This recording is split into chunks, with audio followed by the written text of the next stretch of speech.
नमस्कार। आज हम भारत में YouTube से होने वाली कमाई के बारे में थोड़ी गहराई से बात करेंगे।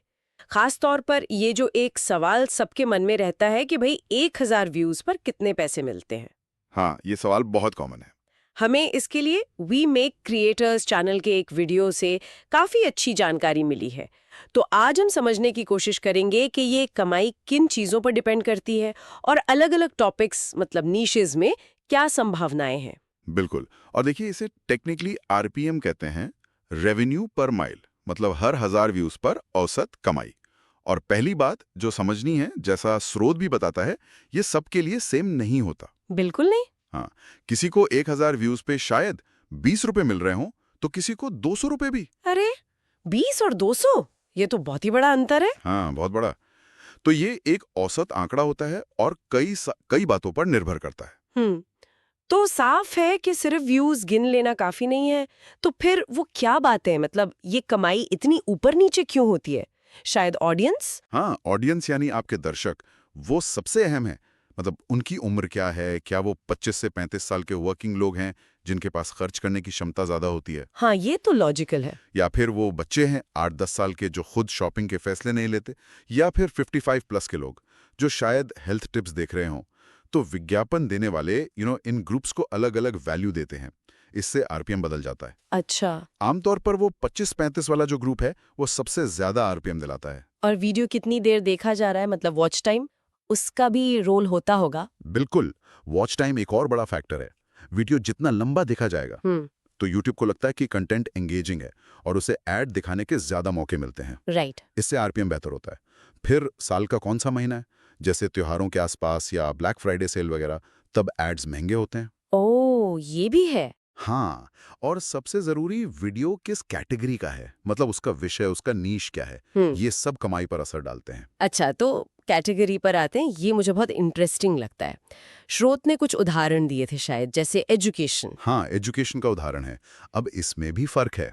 अगर कोई सिर्फ जानकारी दे रहा है, जैसे सरकारी नौकरी की अपडेट, एग्जाम की टिप्स, और वीडियो छोटे हैं, मान लीजिए 3 से 15 मिनट के, हाँ। तो उनका आरपीएम अक्सर कम होता है, स्रोत के हिसाब से लगभग $0.4। सिर्फ $0.4। ओके। लेकिन अगर कंटेंट पढ़ाने वाला है, जैसे नीट या जेईई की तैयारी, और वीडियो लंबे हैं 30 मिनट से ज्यादा के, हाँ। तो आरपीएम $1.5 तक भी जा सकता है। $1.5, मतलब जानकारी देने और पढ़ाने में इतने फर्क। बिल्कुल।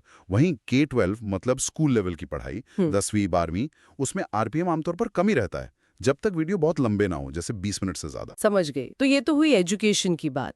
अब उन नीशेस का क्या जहां मतलब सीधा पैसा इन्वॉल्व्ड है, जैसे क्रिप्टो। हाँ, क्रिप्टो, उसका औसत आरपीएम स्रोत बताता है करीब $2.5। $2.5, ये तो एजुकेशन के मुकाबले प्राय 5 गुना ज्यादा हो गया। ऐसा क्यों? क्योंकि वहां एडवर्टाइजर को लगता है कि दर्शक जल्दी पैसा खर्च कर सकते हैं। मतलब वो फाइनेंस, ट्रेडिंग, निवेश, इन सब में इंटरेस्टेड हैं। अच्छा, जहां एक्शन जल्दी हो सकता है। हाँ, जहां दर्शक सीधे वित्तीय फैसले ले सकते हैं, तो एड्स महंगे बिकते हैं। इसी वजह से क्रिप्टो का $2.5, ऑनलाइन पैसे कमाने वाले टॉपिक का $3। $3। हाँ, और फाइनेंस कैटेगरी का औसत $1.7 रहता है। हालांकि ये बदलता रहता है। डिजिटल मार्केटिंग, जिसमें होस्टिंग वगैरह की बात होती है, वो करीब $1 आरपीएम दे सकती है, खासकर अगर वीडियो 10 मिनट से लंबे हों। ठीक है, तो मतलब साफ है कि ये जो YouTube से एडसेंस वाली कमाई है वो पूरी कहानी नहीं है। क्रिएटर्स और भी तरीकों से कमा रहे हैं ना? बिल्कुल। और असल कहानी शायद वहीं छुपी है। स्रोत कई तरीके बताता है। पहला तो एडसेंस हो गया, यूट्यूब के एड्स। दूसरा स्पॉन्सरशिप, मतलब ब्रांड्स के साथ डायरेक्ट प्रमोशन। हाँ, ये तो काफी कॉमन है। तीसरा अपने कोर्सेज या डिजिटल प्रोडक्ट्स बेचना। चौथा एफिलिएट मार्केटिंग, यानी दूसरों के प्रोडक्ट्स बेचकर कमीशन कमाना। ओके। पांचवा लाइव स्ट्रीम के दौरान सुपर चैट या चैनल मेंबरशिप। और छठा अपनी मर्चेंडाइज, जैसे टी शर्ट्स वगैरह बेचना। काफी सारे तरीके हैं। हाँ, और एक इंटरेस्टिंग बात यह है कि कई एजुकेशनल क्रिएटर्स आजकल स्पॉन्सरशिप से ज्यादा अपने कोर्स बेचने पर फोकस कर रहे हैं। अच्छा, ये ट्रेंड है मतलब। हाँ, ऐसा लग रहा है। तो अगर इन सबको मिला दें तो तस्वीर क्या बनती है? स्रोत ने एक स्किल कैटेगरी वाले यूट्यूबर का उदाहरण दिया था ना, जिसके हर वीडियो पर लगभग 1 लाख व्यूज आते हैं। हाँ, वो उदाहरण काफी अच्छा है। तो वो महीने में कितना कमा सकता है अंदाजन? उस उदाहरण के हिसाब से महीने की कमाई का ब्रेकडाउन कुछ ऐसा था। एडसेंस से करीब 3 लाख रुपए। ठीक है। स्पॉन्सरशिप से मान लीजिए महीने में 2 वीडियो किए, हम्म। तो 2 लाख रुपए। हम्म। एफिलिएट से करीब 1 लाख रुपए। और अपने कोर्सेज से 5 लाख रुपए। 5 लाख कोर्सेज से? हाँ, तो कुल मिला के हो गया लगभग 11 लाख रुपए महीना। वाह, 11 लाख रुपए महीना। ये आंकड़ा तो साफ दिखाता है कि जो टॉप क्रिएटर्स हैं वो सिर्फ एड्स पर निर्भर नहीं है। बिल्कुल नहीं। वो एक पूरा इकोसिस्टम बना रहे हैं अपने कंटेंट के आसपास, जहां दर्शक उनके दूसरे प्रोडक्ट्स या सर्विसेज तक पहुंचते हैं। सही कहा। ये सिर्फ व्यूज का खेल नहीं है, ये वैल्यू बनाने और उसे अलग-अलग तरीकों से मोनेटाइज करने का खेल है। और ये समझना जरूरी है कि हर नीश की अपनी डायनामिक्स होती हैं।